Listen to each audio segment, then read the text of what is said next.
Breaking news. View from abroad. Buhari the dictator is back. Hello, my wonderful people. This is the perception that, international community now see of Buhari.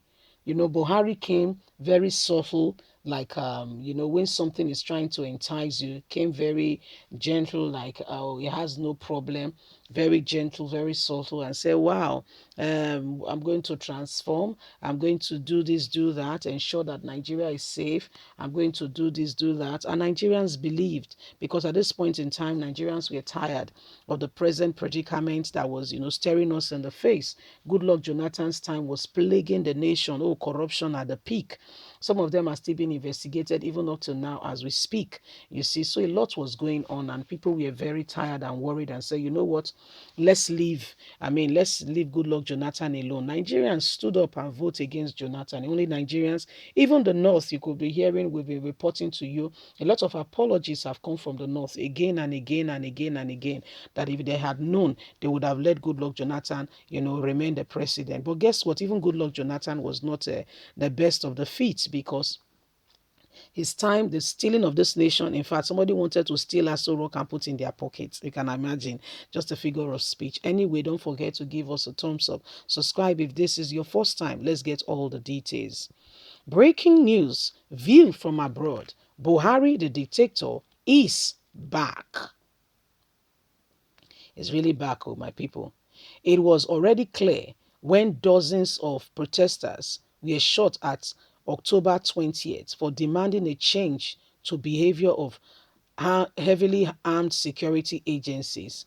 But it has become even clearer. President Muhammadu Buhari, formerly the military dictator of the country from 1984 to 1985, used threat language on Twitter last week in response to agitation from the people of the southeast part of the country. The tweet in question, a threat to use the language they understand against civilian protesters, was deleted shortly afterward by Twitter for violating its policies. 2 days later, the government announced an indefinite ban on Twitter because its actions in the country were capable of undermining Nigeria's coexistence, cooperation together as one. As of today, millions of citizens can only access the social media platform through VPNs. The real reason for the ban of course, is to silence the citizens that are fond of exposing and making the world aware of what was going on in Nigeria. A frontier to hinder the free speech of the people. Accountability through screenshots, quotes, Twitter, reply, mockery, and humiliation that is being given to this government for their failure.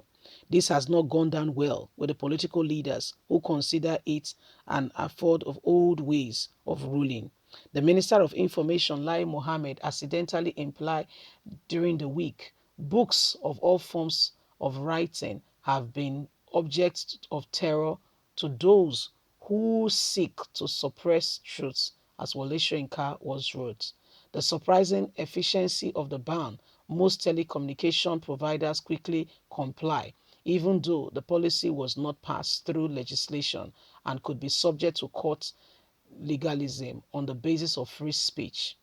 The frontier of an administration has spent the last couple of weeks breeding kidnappers, bandits ravaging the country. As we right now, there is news of another, extradition killing in communities in Oyo State. As with the other murder or kidnapping, the government do not respond with efficiency or do nothing about it.